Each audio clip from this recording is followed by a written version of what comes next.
স্মরণ করে দিতে চাই, আর্মি শাসন দিয়ে, পুলিশি শাসন দিয়ে, লাঠি পিটা করে যেরকম কোনো ব্যক্তিকে আপনার নিয়ন্ত্রণে নিয়ে আসতে পারবেন না। জি, এটা ভুল করেছেন। আপনার সিলেবাস থেকে ইসলাম শিক্ষা তুলে দিয়ে এটা মারাত্মক ভুল করেছে। আর একজন মুসলমানের প্রতি রক্তপাত করানো তার উপর হারাম, তার মাল সম্পদ নষ্ট করা তার উপর হারাম।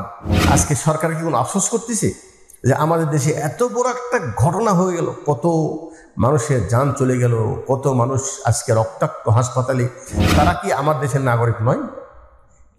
তার আগে আর একটি প্রশ্ন, তারা কি আমাদের মুসলিম ভাই নয়? যারা সীমা লঙ্ঘন করেছে তাদের পরিণাম ভালো হয় নাই। ইতিহাস ভরা, শুধু কোরআন কেন, আপনি যে কোনো ধর্মের বই পুস্তক পড়েন না কেন, আমরা আমাদের পরিবার অথবা আমার দেশ সম্পর্কে কোনো ভালো খবর যখন আমরা পাই, এটা হলো আমাদের প্রত্যেকের চাওয়া। অর্থাৎ আমরা যেরকম পরিবারের কল্যাণ চাই, দেশেরও কল্যাণ চাই। যেমন নাকি পরিবারের কোনো দুঃসংবাদ শুনলে যেরকম আমরা প্রবাস থেকে অত্যন্ত মর্মাহত হই, ঠিক তেমনি আমরা আমাদের দেশের সম্পর্কে খারাপ কিছু খবর শুনলে আমরাও অত্যন্ত মর্মাহত হই। কয়েকদিন ইন্টারনেট বন্ধ থাকাতে যেরকম পরিবার থেকে বিচ্ছিন্ন হওয়ার যে বেদনা, কষ্ট, এটা আমরা খুব তিলে তিলে কিন্তু আমরা অনুভব করেছি। আর তার সাথে সাথে পরিবারের সাথে কি ঘটছে এটাও যেরকম দুশ্চিন্তা আমাদের ভিতরে কাজ করেছে, আমাদের দেশে কি ঘটতেছে এটা নিয়েও কিন্তু আমরা অত্যন্ত দুশ্চিন্তায় ছিলাম।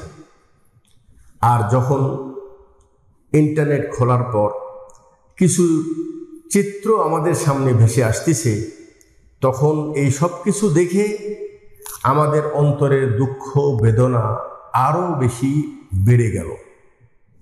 এবং আমরা প্রত্যেকেই নিজ নিজ জায়গা থেকে, আমরা আমাদের অবস্থান থেকে আমরা এখন কি করতে পারি, কেউ যাচ্ছি আমরা ছাত্রর পক্ষে, কেউ যাচ্ছি সরকারের পক্ষে।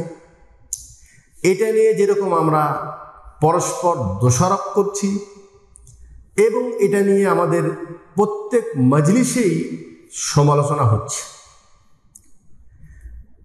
আজকের এই সংক্ষিপ্ত আলোচনায় আমি বা আমরা আমাদের দাওয়াতি জায়গা থেকে শরীয়তের আলোকে আমরা এমত অবস্থায় কি করতে পারি বা যা কিছু ঘটেছে এর পিছনে মূল কারণ কি, এবং এই ধরনের সংকট থেকে, একটু ভালো করে শোনেন, এই ধরনের সংকট থেকে আমরা এবং আমাদের দেশের মানুষ আমরা কি উত্তোলন চাই না? চাই না? আমাদের প্রত্যেকের চাওয়া যে এরকম ঘটনা আমরা আমাদের দেশে চাই না, তাই নয় কি? কিন্তু এটা হবে না কখন?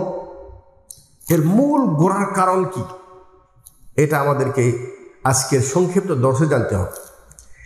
এই প্রসঙ্গে আমি সূরা নাজিআতের 4টি আয়াত, আপনাদের 6টি আয়াত পড়েছি। আল্লাহ পাক এখানে অনেক পূর্বেই একটি সমাধান দিয়েছে। এই সমাধানটি আমি আশা রাখব আমরা শুনব, বুঝব এবং প্রত্যেকেই নিজ জায়গায় থেকে এটার বাস্তব এর অর্থটা অনুধাবন করার চেষ্টা করব। আল্লাহ তাআলা বলছেন, ফা আম্মা মান তগ, অথবা ওই ব্যক্তি যিনি তগ, সীমা লঙ্ঘন করেছে। কি করেছে? সীমা লঙ্ঘন করেছে। ওয়া আসারাল হায়াতাদ দুনিয়া, ভালো করে বোঝেন, এবং দুনিয়ার জীবনকে প্রাধান্য দিয়েছে। কয়টা কারণ বললাম? একটা হলো সীমা লঙ্ঘন, আর একটা হলো দুনিয়ার পার্থিব জীবনকে প্রাধান্য যে দিয়েছে তার পরিণাম হলো ফাইন্নাল জাহিমা হিয়াল মাওয়া, নিশ্চয় জাহান্নামই হবে তাদের ঠিকানা। ওয়া আম্মা মান খাফা মাকামা রাব্বিহি ওয়া নাহান নাফসা আনিল হাওয়া, পক্ষান্তরে মান খাফা মাকাম রাব্বিহি, যেই ব্যক্তি ভয় করে চলবে তার প্রতিপালকের সামনে দাঁড়ানোকে কেন্দ্র করে, মাকাম তার প্রতিপালকের মর্যাদাকে যিনি ভয় করে চলবেন দুনিয়ায়, ওয়ানাহান নাফসা আনিল হাওয়া, এবং যে ব্যক্তি নিজের নফসকে নিয়ন্ত্রণ করে চলতে পারবেন, ফাইনাল জান্নাতা হিয়াল মাওয়া, তাহলে নিশ্চয়ই জান্নাতই হবে তাদের ঠিকানা। এই কয়টি আয়াতের মধ্যে বর্তমান আমাদের দেশের ঘটে যাওয়া কারণ, প্রতিকার, উত্তোলনের উপর সব কিছু কিন্তু এই কয়টি আয়াতের মধ্যে যদি আমরা একটু গবেষণা করি তাহলে সব কিছু এর মধ্যে রয়ে আছে। সেটা আমরা আজকে ইনশাআল্লাহ আলোচনা জানার চেষ্টা করব। প্রথম যে কথাটি সেটা হলো এই,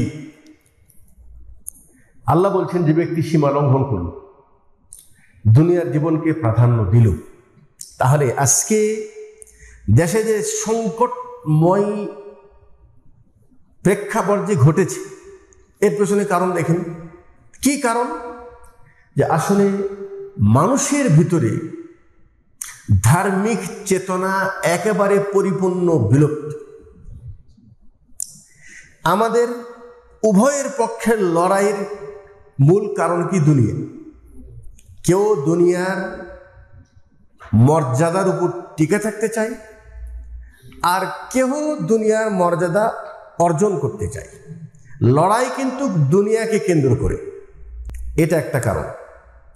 আর একটা কারণ হলো এই যে আমরা ক্ষণিকের জন্য ভুলে গিয়েছি যে আমরা এই দুনিয়ার জীবনে ক্ষণস্থায়ী জীবনে আমরা আছি। কি জীবনে আছি? একেবারে অল্প। দুনিয়াকে দুনিয়া কেন বলা হয় জানেন? দুনিয়া মানে দুনু, দুনু মানে খুব নিকটে, কাছে, মানে দুনিয়ার বয়সটা খুবই সামান্য, খুবই কি সামান্য। এই দুনিয়ার জীবনটাকে আমরা চিরস্থায়ী জীবন মনে করেছি, অথচ এটা কি চিরস্থায়ী নাকি এটা ক্ষণস্থায়ী? তাহলে ক্ষণস্থায়ীকে আমরা বানাইছি চিরস্থায়ী। আর একটা হলো এই, দুনিয়ার জীবনের চাওয়া পাওয়াটাই যেন আমাদের মূল লক্ষ্য হয়ে গেছে, আখেরাত আমাদের একেবারে আমরা ভুলে বসেছি। কথাটা বুঝতে পারলাম? জি, এই ভুলে যাওয়ার কারণে মূল যে কারণটা, এই কারণটা আমাদের প্রত্যেক মুসলিম ভাইকে বুঝতে হবে এবং আমাদের দেশের যারা পরিচালক দায়িত্বশীল আছে তাদেরকেও বুঝতে হবে। সেটা কি? আজকে আমাদের দেশের অধিকাংশ মানুষ তারা ধর্ম বিমুখী, তারা ধর্ম থেকে ভয় পায়। তারা মনে করে ধর্মের দিকে মানুষ অগ্রসর হলে মানুষ মনে হয় পথভ্রষ্ট, বিভ্রান্ত হবে, কিন্তু এটা ভুল। প্রথমত আল্লাহ পাকের দয়ায় এবং ইহসানে আল্লাহ আমাদেরকে যে ধর্ম দিয়েছেন এটা আল্লাহ প্রদত্ত মনোনীত ধর্ম। ইন্নাদ দীনা ইনদাল্লাহিল ইসলাম, ইসলাম আল্লাহর পক্ষ থেকে প্রদত্ত দিন। ওয়ারাদিতু লাকুমুল ইসলাম দীনা, এবং আল্লাহর পক্ষ থেকে পছন্দনীয় দিন। আর এই দিন যেটা আমাদেরকে শিক্ষা দেয়, একটু ভালো করে বুঝেন, এই দিন আমাদেরকে যে শিক্ষা দেয় সেটা হলেই আল্লাহ পাক এই পৃথিবীতে মানুষ সবাইকে এক স্তরের বানায় নেই। আল্লাহ পাক কাউকে রাজা বানাইছে, কাউকে প্রজা বানিয়েছে, কাউকে আমির বানিয়েছে, কাউকে মামুর বানিয়েছে, কাউকে ধনী বানিয়েছে, কাউকে গরিব বানিয়েছে, এবং একে অপরের জন্য মুখাফেক্ষি এবং একে অপরের উপর হক এবং দায়িত্ব শরীয়ত আমাদেরকে বেঁধে দিয়েছে। রাসূল সাল্লাল্লাহু আলাইহি সাল্লাম, বুখারীর হাদিস, তিনি বলছেন, আলা কুল্লুকুম রাইন ওয়া কুল্লুকুম মাসউলুন আন রাইয়াতিহি। অত্যন্ত সংক্ষিপ্ত কথা, এবং এই কথার মধ্যে অনেক কিছু শিক্ষণীয় বিষয় আছে। তোমরা প্রত্যেক ব্যক্তি নিজ নিজ জায়গায় দায়িত্বশীল। কুল্লুকুম মানে তোমরা প্রত্যেকেই রাই, নিজ অবস্থানে তোমরা দায়িত্বশীল। এটাই শেষ। এরপরে যেটা সাবজেক্ট, এটা হলো গুরুত্বপূর্ণ সাবজেক্ট। আমরা দায়িত্বশীল, এটাও যেমন সত্য। ওয়া মাসউলুন আন রাইয়াতিহি, এবং আমাদের দায়িত্ব সম্পর্কে আমরা জিজ্ঞাসিত হব। এখন বলেন, এই শিক্ষা আমাদেরকে কে দিয়েছে? ইসলাম দিয়েছে আমাদেরকে শিক্ষা। আজকে আমাদের দেশের পাঠ্য বই থেকে, মানে শিক্ষা নীতি থেকে ধর্মকে প্রায় মুছিয়ে ফেলার চেষ্টা করা হচ্ছে। আমরা তাদেরকে আজকের এই ক্লান্তিময় দিনে স্মরণ করে দিতে চাই। আর্মি শাসন দিয়ে, পুলিশি শাসন দিয়ে, লাঠি পিটা করে যেরকম কোনো ব্যক্তিকে আপনার নিয়ন্ত্রণে নিয়ে আসতে পারবেন না, দেশের শৃঙ্খলাও আপনি কোশ্চিন কালে কখনো আপনি এটাকে শান্তিময় পরিণত করতে পারবেন না, যতক্ষণ পর্যন্ত আপনার নিজের মধ্যে এবং আপনার প্রজাদের ভিতরে ধার্মিক চেতনা আপনি দেওয়ার চেষ্টা না করেন। জি, এটা ভুল করেছেন। আপনার সিলেবাস থেকে ইসলামী শিক্ষা তুলে দিয়ে এটা মারাত্মক ভুল করেছেন। ইসলামী শিক্ষা এমন একটি গুরুত্বপূর্ণ শিক্ষা, এই শিক্ষার একটি গুরুত্বপূর্ণ মূলনীতি, যেই মূলনীতি নবী মুহাম্মদুর রাসূলুল্লাহ সাল্লাল্লাহু আলাইহি ওয়াসাল্লাম হাজ্জাতুল বিদায় হজের সময় তিনি বলেছেন, হারামুন আলাইহি দামুহু ওয়া ইরদুহু ওয়া মালুহু। ইসলামের একটি গুরুত্বপূর্ণ নীতিমালা, একজন মুসলমানের উপর আর একজন মুসলমানের সম্মান ক্ষুণ্ণ করা হারাম। আর একজন মুসলমানের প্রতি রক্তপাত করানো তার উপর হারাম। তার উপর কি?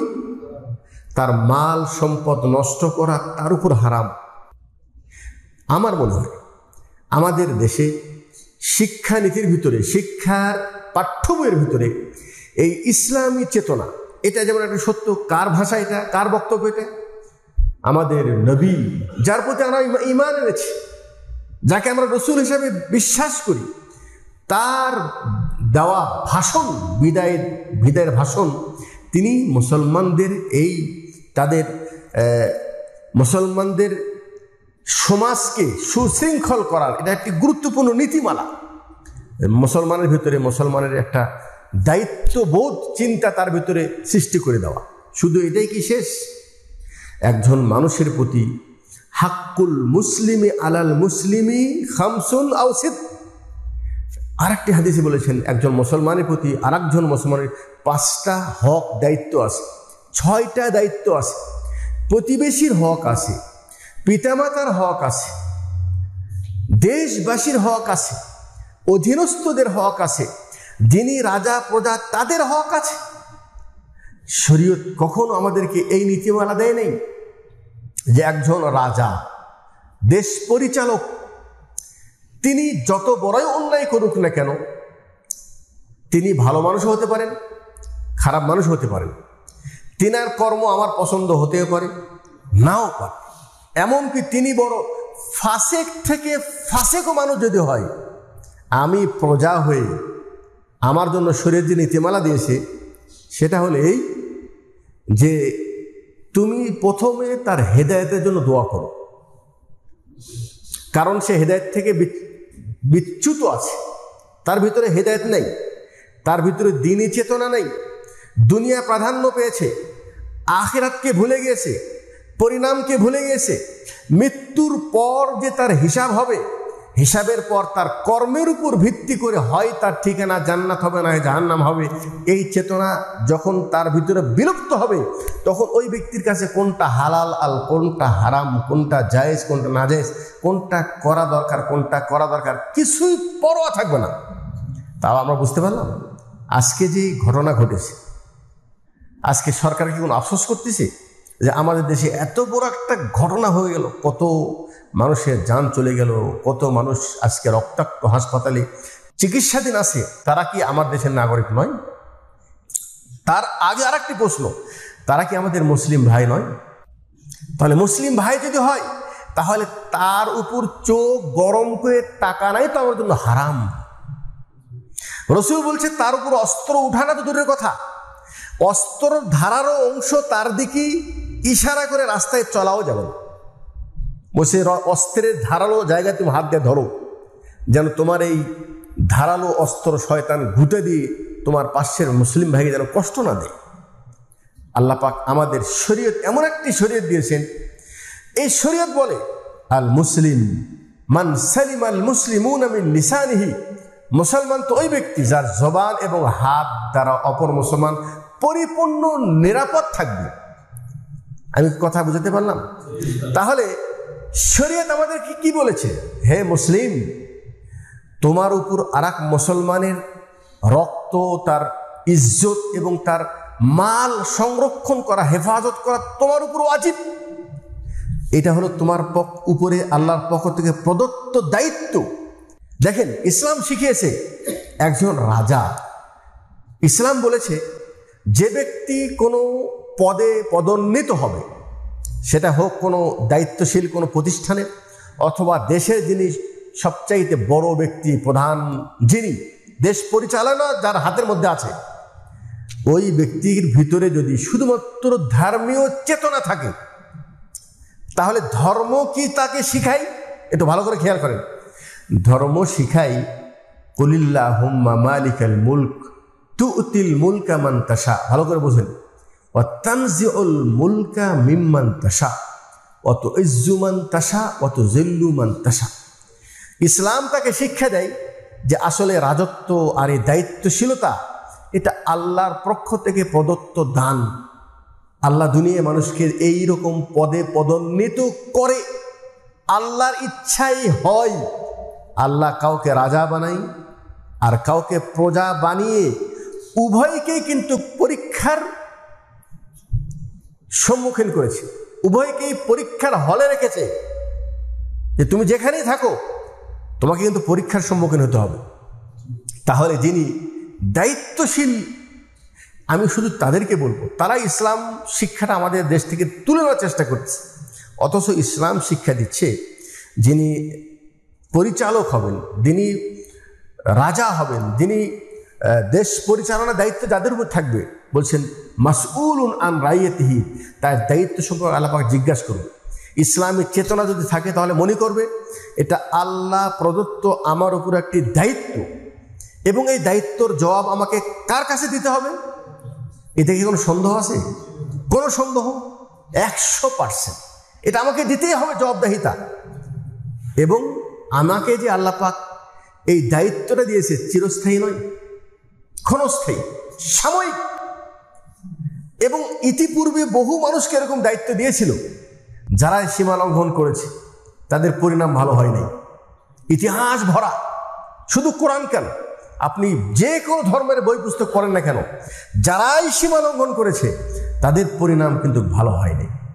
তাহলে শুধুমাত্র ধর্মের চেতনা না থাকার কারণে আমরা যখনই কোনো দায়িত্বশীল দায়িত্ব হাতে পাচ্ছি, তখন সে মনে করে মাইকি হনুরে, আমি কি হয়ে গেছি, এখন আমার হাতে ক্ষমতা, আমি যা ইচ্ছা তাই করতে পারি। জি ভাই, এটা নয়। আপনার ভিতরে ফাআম্মা মান তাগা, এই সীমালঙ্ঘনের মূল কারণ ও আসারাল হায়াতাদ দুনিয়া, আপনি দুনিয়ার জীবনকে প্রাধান্য দিয়েছেন, দুনিয়ার সুখকেই মনে করছেন এটাই মূলত সুখ, আর দুনিয়ার ক্ষমতাটাই মনে করছেন এটাই আমাদের মূল কাম্য, এটাই মূল প্রাপ্ত পাওয়া চাওয়া। দুনিয়ার সফলতা এটা আমরা মনে করছি এটাই আমার মূল চাওয়া এবং পাওয়া, যার জন্য এটা পাওয়ার জন্য, এটার উপর টিকা থাকার জন্য দুনিয়ায় এমন কোনো অপকর্ম নাই যেটা আমি করতে পারি না। সব কিছু আমার জন্য করা সম্ভব, শুধুমাত্র আমার এই গদি ঠিক রাখতে হবে, আমার এই দায়িত্ব ঠিক রাখতে হবে। এখন বলেন, এই যে আমাদের পূর্বে যেই সমস্ত রাষ্ট্র প্রধানের ভিতরে দ্বীনি চেতনা ছিল, কি ছিল? শুধুমাত্র দ্বীনি চেতনা, আখিরাতে জবাবদাহিতা, মৃত্যুর পর যাদের ভিতরে জান্নাতে পাওয়ার আশা, তিনি কি করতেন? ইতিহাস খুলে দেখেন, ওমর রাদিয়াল্লাহু তাআলা আনহু রাত হলে, সন্ধ্যা হলে ঘুমাতেন না, গলিতে গলিতে যে ঘুরতেন, যে হয়তোবা এমন কোনো প্রজা আছে যার কাছে আমি পুষতে পারি নাই, বা তার আকুতি, তার প্রয়োজন আমার কাছে পৌঁছাতে পারে নাই, সেই এরকম দুর্বল মানুষকে, অভাবগ্রস্ত মানুষকে খোঁজার জন্য রাত্রে বের হতেন এবং তারা মনে করতেন আল্লাহ আমাকে যেহেতু আমির বানিয়েছে, রাজত্ব যখন আমার হাতে আল্লাহ পাক দিয়েছে, অতএব প্রত্যেকের দেখাশোনার দায়িত্ব, তাদের সুখ দুঃখ, তাদের ভালো মন্দর বিবেচনা করার দায়িত্ব আল্লাহ আমাকে দিয়েছে। অতএব এই দায়িত্ব থেকে তিনি এতটুকু বিশ্বাস করেন যে মানুষ তো দূরের কথা, আমার এই রাজত্বে যদি কোথাও কোনো কুকুর পিপাসায় মারা যায়, হয়তো আল্লাহর সামনে আমাকে জবাবদেহি করতে হবে যে তোমার রাজত্বে এই পানির ব্যবস্থা একটা কুকুরের জন্য কেন ছিল না। এটা কখন সম্ভব? একমাত্র ধার্মিক চেতনা যদি আমাদের ভিতরে ফিরে আসে তাহলেই কিন্তু এটা সম্ভব। যেহেতু আমরা দুনিয়ার সফলতাকেই সফলতা মনে করছি, দুনিয়ার কামিয়াবকেই কামিয়াব মনে করছি, আখিরাত বলতে যে কিছু আছে এটা আপাতত আমাদের মাথার ভিতরে নেই। এমন ভাব মনে হচ্ছে আমি আজীবন বেঁচে থাকবো আর মৃত্যুর পর আমার কোনো জবাবদাহিতা নেই, আর তারপরে কি জান্নাত আর জাহান্নাম এই বিষয়ে আপনার কোনো জাহান্নামের ভয়ও নেই, জান্নাত পাওয়ার আশাও নেই। আর একটা দিক শোনেন, আমরা যারা প্রজা আছি, আমরা যারা অধীনস্থ আছি, অধীনস্থদের সম্পর্কে শরীয়ত কি নীতিমালা দেশে জানেন? আমার মনে হয় আমাদের দেশের যারা দায়িত্বশীল আছে তারা যদি ইসলামিক শিক্ষা যদি চর্চা করে তাহলে তাদের তো উচিত তাদের এই প্রজার ভিতরে যত বেশি ইসলামী চেতনা বৃদ্ধি করবে অত বেশি তাদের জন্য এই সিংহাসনটা নিরাপদ। কিভাবে? ইসলাম বলেছে যে দেখো, আল্লাহ পাক এই পৃথিবীতে কাউকে ধনী বানিয়েছে, গরিব বানিয়েছে, রাজা বানিয়েছে, প্রজা বানিয়েছে, এই সিদ্ধান্তটা আল্লাহ। সিদ্ধান্তটা কি? আল্লাহ। অতএব যিনি রাজা হয়েছেন তিনিও সে আল্লাহ শুকরিয়া আদায় করবেন, যিনি প্রজা হয়েছেন তিনিও সেই আল্লাহর শুকরিয়া আদায় করবেন। আলহামদুলিল্লাহ, আল্লাহ আমাকে গরিব বানালেও আমি সে আল্লাহর শুকরিয়া আদায় করি, প্রজা হলেও আল্লাহর শুকরিয়া আদায় করি। কথা বুঝতে পারছেন তো? তাহলে দুই জনার মূল লক্ষ্য উদ্দেশ্য কি? লক্ষ্য উদ্দেশ্য হলেই যে শরীয়তের যে নীতিমালা আমাদেরকে দিয়েছে এই নীতিমালা অবলম্বন করা। এখন আমাদের প্রজাকে বলা হয়েছে যে দেখো, যেমন কুল্লুকুম রাইন আল আমিরু রাইন, যেমন যিনি দায়িত্বশীল তিনি যেরকম দায়িত্বশীল তার অধীনস্থ সম্পর্কে জিজ্ঞাসা করা হবে, ঠিক তেমনি একজন লেবার বা একজন প্রজা সেও কিন্তু নিজ জায়গায় সে দায়িত্বশীল এবং তাকেও জিজ্ঞাসা করা হবে যে তুমি তোমার জায়গা থেকে কতটুকু তুমি তোমার দায়িত্বটা নিভেছ। যিনি আপনার প্রতি দায়িত্বশীল হয়েছে শরীয়ত বলেছে তার আনুগত্য করতে। ইয়া আইয়ুহাল্লাযীনা আমানু, ভালো করে শোনেন, আতিউল্লাহ ওয়া আতিউ রাসূল ওয়া উলিল আমরি মিনকুম, সূরা নিসা 59 নম্বর আয়াত। আল্লাহ যেখানে বলছে আল্লাহর আনুগত্য করো, রসুল আনুগত্য করো, উলুল আমর, এবং তোমাদের ভিতরে যারা দায়িত্বশীল, যাদের হাতের মধ্যে নির্দেশনা আছে, যারা তোমাকে হুকুম দেয় এটা করো এটা করো না, এই নির্দেশকের পর্যন্ত তোমরা কি করো? আনুগত্য করো। তাহলে বলেন, এই আয়াতের শিক্ষা যদি আমাদের দেশের দায়িত্বশীল তারা যদি তাদের এই অধীনস্থদেরকে বুঝাইতে পারে যে এটা আল্লাহ প্রদত্ত বিধান, তোমরা তোমাদের দায়িত্বশীলের কি করতে হবে? আনুগত্য করতে হবে। কথা বুঝতে পারলাম? এটা কখন সম্ভব? যদি মানুষের ভিতরে দিনই চেতনা ফিরে আসে। এটাও যেমন বলেছে, আর একটি কথা বলেছে, আনুগত্য করব ঠিক আছে, কিন্তু আনুগত্যের একটা সীমারেখা আছে। সেটা হলেই তোমাকে যদি তোমার স্রষ্টার কুফরি করতে বলে, তার সাথে শিরিক করতে বলে, লা তাআতা লিমাখলুকিন ফি মাসিয়াতিল খালিক, যেই কর্মে তোমার রব অসন্তুষ্ট হবে এমন কর্মে ওনার আনুগত্য করা চলবে না। এতটুকু। কেউ যদি বলে যে কোনো রাজা যদি বা কোনো দায়িত্বশীল কোনো প্রধান কোনো মুদির বলে যে তোমার নামাজ পড়া চলবে না, এটা মানা যাবে না। এটা মানা কি? কারণ এটা আল্লাহ প্রদত্ত আমার উপর ফরজ, আমি রাজা হই প্রজা হই সবার উপর নামাজ ফরজ, যাকাত ফরজ, এটা আল্লাহ প্রদত্ত দায়িত্ব, এটা আমাকে যে কোনো মূল্যে করতে হবে। কথা বুঝতে পারছেন? এটাকেও নিষেধ করলে তার আনুগত্য করা চলবে না। এতটুকু বুঝে আসলো। নাম্বার 2, তিনি আমাদেরকে কুফরি করতে বলেন নাই, শিরিক করতে বলে নাই, আল্লাহর কোনো অবাধ্য আচরণ করতে আমাকে বাধ্য করে নাই, কিন্তু সে যখন তার প্রতিষ্ঠান পরিচালনা করতেছে, পরিচালনা করার ক্ষেত্রে তার বহু ভুল ত্রুটি হয়ে যাচ্ছে, বহু কি ভুল ত্রুটি হয়ে যাচ্ছে।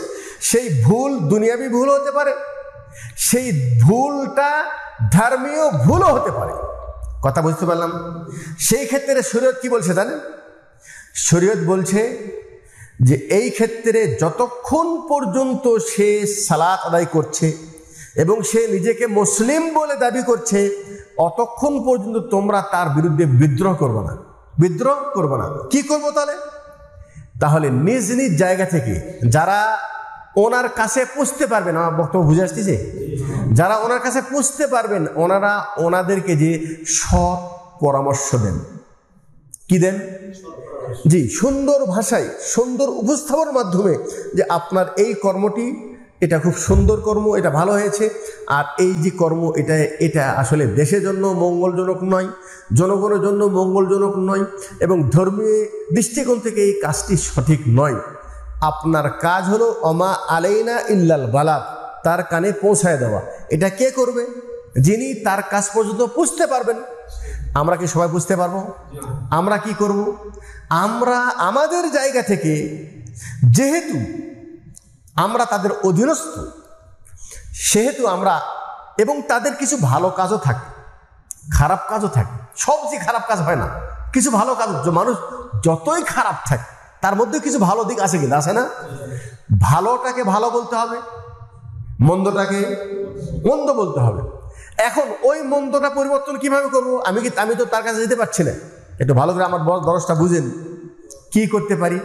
আমি আমার জায়গা থেকে আমার যিনি রব, যিনি এই পৃথিবীর পরিচালক এবং যিনার হাতে এই রাজত্ব দেওয়ার ক্ষমতা, যিনি যাকে ইচ্ছা রাজত্বে রাখেন, যাকে ইচ্ছা নেমে দেন, আমরা তার কাছে দুই হাত তুলে দোয়া করতে পারি, আল্লাহ তুমি আমাদের দেশের যারা পরিচালক আছো, আল্লাহ তুমি তাদেরকে হেদায়েত দাও, তাদেরকে সৎ পথে পরিচালিত করার তৌফিক দান করো, তাদের দ্বারা জনগণ এবং ইসলামের খেদমত করার তৌফিক দান করো।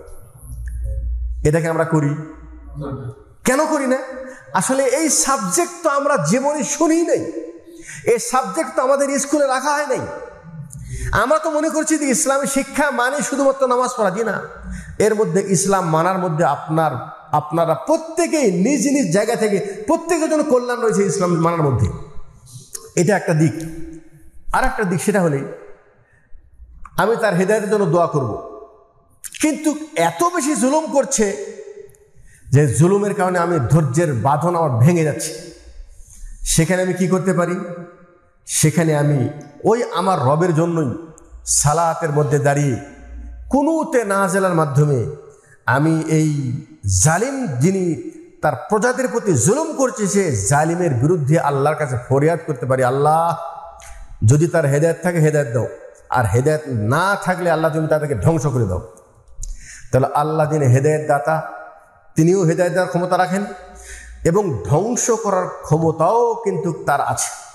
ওয়ামাকার আল্লাহ, তুমি যতই ষড়যন্ত্র করো না কেন, এই ষড়যন্ত্র নস্যাৎ করার জন্য আল্লাহর কোনো বাহানার প্রয়োজন নেই।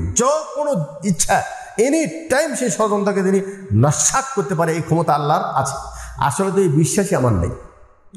এরপর আরেকটা কথা, সেটা হলে, এটা আমি শেষ কথা বলছি,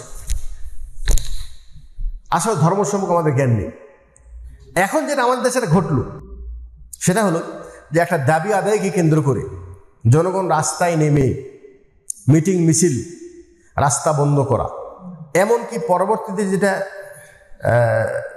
ভাঙচুর বা যে দেশের মানে সম্পদ যেভাবে নষ্ট করা হয়েছে, আমরা বিশ্বাস করি হয়তোবা এটা কোনো তৃতীয় পক্ষ হতে পারে।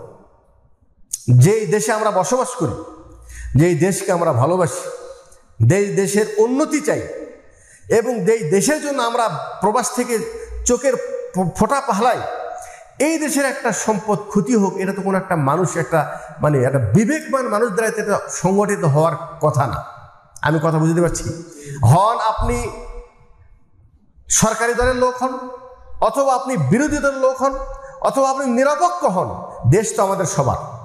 তো দেশের কোনো সম্পদ নষ্ট হোক, এটা যে ব্যক্তি চাইবে, আসলে ওই ব্যক্তি হয় পাগল, না হোক ওই ব্যক্তি আমাদের দেশের নাগরিক নয়।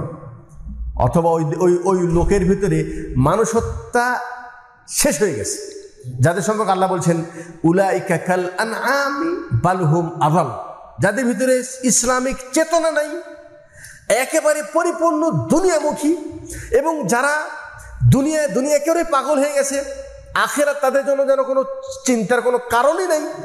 এরা তখন এমন হয়ে যায় দুনিয়ায় চলার ক্ষেত্রে চতুষ্পদ জন্তুর চাইতেও তারা খারাপ হয়ে যায়। আমার মনে হয় যারা এই কর্মকাণ্ড করেছে তারা হলো এই সর্বশেষ শ্রেণীর মানুষ, যাদের ভিতরে কোনো মৌলবোধ নেই, যাদের ভিতরে কোনো ইসলামী চেতনা নাই, যাদের ভিতরে মানুষের কোনো মায়া নাই, মহব্বত নাই, দেশের কোনো ভালোবাসা নাই। এটা কে করেছে এটা আমরা বলতে পারবো না। আমি আমার জায়গা থেকে না বলবো এটা সরকারি লোকজন করেছে, না বলবো বিরোধী লোক করেছে, না বলবো নিরপেক্ষ লোক বলছে, কারণ আমি দেখিনি। আমি না দেখে মন্তব্য করে অযথা আমি গুনার ভাগী হতে রাজি নাই। তবে এতটুকু, যারাই করেছে তাদের ভিতরে দুটো জিনিসের অভাব। একটা হলো ধার্মিক চেতনা নেই, আর আরেকটা হলো এই যে তারা দুনিয়াকে প্রাধান্য দিতে যে আখিরাতকে ভুলে যে তারা চতুষ্পদ জন্তুর চাইতে বেশি খারাপে পরিণত হয়েছে। এখন আপনি শেষ কথা যেটা বলবো সেটা হলো, আপনি আলোচনার মাধ্যমে কি জানতে পারলেন যে আসলে আল্লাহ পাক আমাদেরকে যে ধর্মটা দিয়েছে, যে ইসলাম দিন দিয়েছে, এই দিন মানার ভিতরে যেমন একজন দায়িত্বশীল রাজার যেমন কল্যাণ রয়েছে, প্রজাদেরও কল্যাণ রয়েছে। আজকে যদি প্রজাদের ভিতরে ইসলামী চেতনা দেওয়া হতো এবং শরীয়তের নীতিমালা যদি দেওয়া হতো, দেখো অপরাধীকে অপরাধ বলা যাবে, আল আইনু বিল আইন ওয়াল উযুনু বিল উযুন। আমি যদি আপনার চোখ নষ্ট করি তাহলে আপনি আমার চোখ নষ্ট করতে পারবেন। আমি আপনার কান কেটেছি, আপনি আমার কান কাটতে পারবেন, শরীয়ত এই অনুমতি দিবে। রাসূল সাল্লাল্লাহু আলাইহি ওয়াসাল্লাম বলছেন, দুনিয়াতে কোনো ছাগলওয়ালা শিং যদি অশিংওয়ালা ছাগলকে ঢিস দেয়, মাথা দিয়ে ঘুঁতো দেয়, কিয়ামতের দিন ওই ছাগলকে উঠিয়ে তার মাথায় শিং লাগিয়ে দিবে এবং বলবে, তুই তাকে ওই দুনিয়ায় ঢিস মারার প্রতিশোধ নাও। তাহলে আপনি তো মনে করছেন যে আমি যা ইচ্ছা তাই করি, এটা শেষ নয়। এখানে আপনারা তো মনে করছেন যে আমি যা ইচ্ছা তাই করতে পারি। আপনার প্রতি আরেকজন মুসলমানের রক্ত হারাম করে দিয়েছিল, সম্পদ নষ্ট করা হারাম। এই জন্য আমরা বলি, একটু ভালো করে বোঝেন, আজকাল এক শ্রেণী মানুষ তারা কিন্তু গণতান্ত্রিক ধারাই, এখন এখানে আরেকটা কথা যোগ করি, সেটা হলে ইসলাম গণতন্ত্রকে সাপোর্ট করে না। সাপোর্ট না করার এটা একটা কারণ, যারা এই রাস্তায় নেমে মিটিং মিছিল করতেছে তারা তো এই গণতান্ত্রিক ধারায় তারা রাস্তা নেমেছে। তারা সরকারকে যতই ঘরে বসে সুন্দর নসিহত করুক, সরকার তো তাদের কথা কোনো কান দেয় না, কারণ তার ভিতরে কোনো চেতনা নাই, ধার্মিক চেতনা নাই। তারা এই গণতান্ত্রিক ধারাই তারা চলতে বলে, এটাকে তারা শিখাইছে। ভোট করো, ভোটে দাঁড়াও, এটা রাজনীতি করো, একজন আরেকজনের মারামারি করো, হ্যাঁ, জোর করে ভোট ছিনিয়ে নাও, সব কিছু তো জনগণকে আপনারাই শিখাইছেন। তাহলে এই বেচারাতে নেমে আজকে যেই দল ক্ষমতা থাকতেছে তারা খুব সাধু, আর যে বিরোধী দল থাকতেছে সব দোষ তাদের। এখন তারা যাইটা করে সেটাই ভুল। এখন তারা তো গণতান্ত্রিক ধারায় নামতেছে, রাস্তা ব্লক করতেছে, ঠিক আছে না? এই জন্য আমি একটু আগে বললাম শরীয়ত সাপোর্ট করে না। শরীয়ত এই জন্য সাপোর্ট করে না, ওই যে একটু আগে বললাম না, কান নষ্ট করেছে শুধু কানই কাটতে পারবে না, হাত কাটতে পারবে না। যে দোষ করেছে সেই দোষের শাস্তি তাকে দিতে পারেন, ওই শাস্তি আমি নিতে পারি না। আপনি যদি সরকারকে কিছু বুঝাতে চান তো আমি আমার দোকান বন্ধ রাখবো কেন ভাই? আমি আমার রাস্তায় চলতে পারবো না কেন?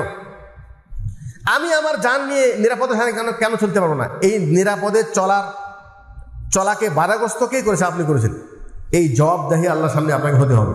আপনি যদিও মাজলুম, আপনি যদিও কি মাজলুম।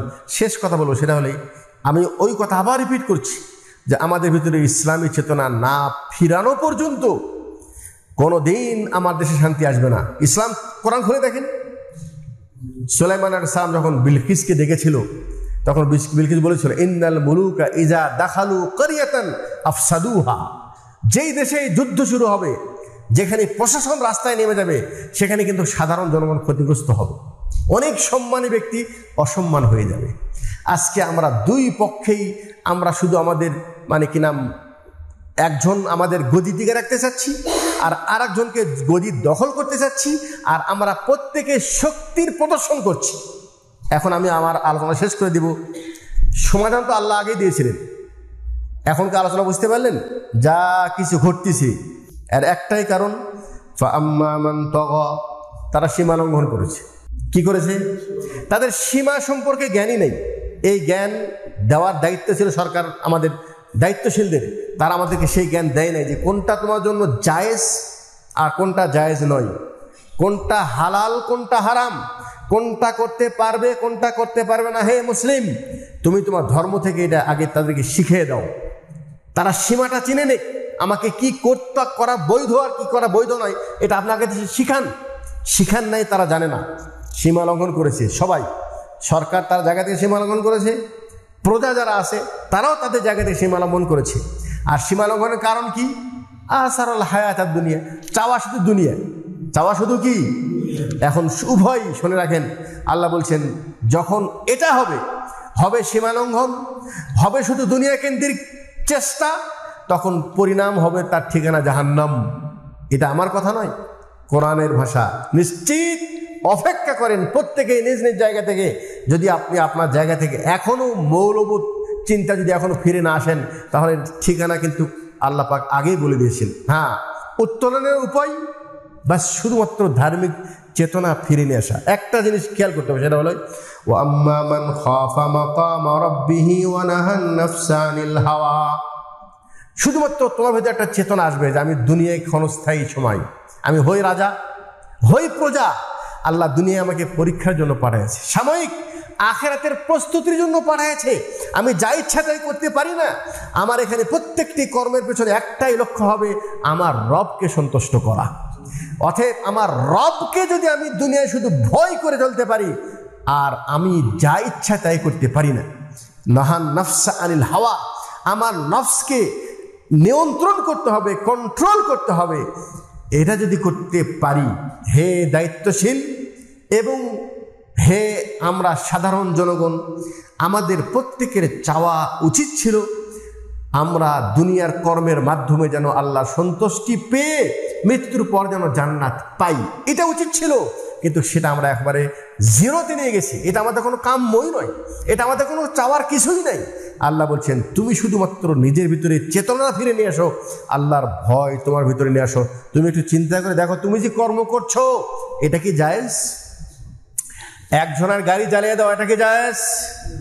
কিয়ামতের দিন যার গাড়ি এই মূল্য যিনি জ্বালাইছেন তাকে অবশ্যই পরিশোধ করতে হবে। এত সহজ না, শরীয়ত বলছে এত সহজ না। প্রত্যেকের পাওনা প্রত্যেককে অবশ্যই দিতে হবে। সেদিন টাকা দিয়ে নয়, সেদিন আপনার সওয়াব তাকে দিতে হবে। সওয়াব শেষ হয়ে গেলে তার সকল গুনাহ তাকে দিতে হবে, মাফ নাই 100%।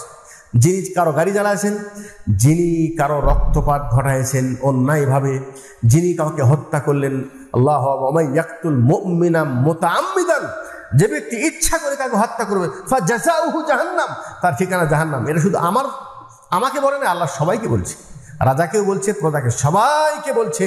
মনে রাখবা তোমার প্রত্যেকটি কর্ম আল্লাহ পাক দেখছেন, এই কর্মের হিসাব আল্লাহর সামনে তোমাকে দিতে হবে, মাস, এতে কোনো সন্দেহ নেই। অতএব হে মুসলিম ভাই, সর্বশেষ কথা সেটা হলো এই, আমাদের প্রত্যেকের জন্য একটা বড় শিক্ষা। সারা পৃথিবীতে তাকিয়ে দেখেন, অমুসলিম তারা দুনিয়াবী শিক্ষা আমাদের সাথে অনেক বেশি শিক্ষিত, আমাদের সাথে অনেক উন্নত জীবনে তারা বসবাস করছে, তাদের ভিতরে শান্তি নেই। কি নাই? এ মারামারি, কাটাকাটি, এই রাজনৈতিক দ্বন্দ্ব, পরস্পর মানে কে কার জুলুম করবে, কে কার কাছ থেকে ছিনিয়ে নেবে, এই লড়াই কিন্তু সারা পৃথিবীতে চলছে। এখান থেকে উত্তোলনের শুধু একটাই উপায়, সেটা হলে আমাদেরকে ধর্মের দিকে ফিরে যেতে হবে।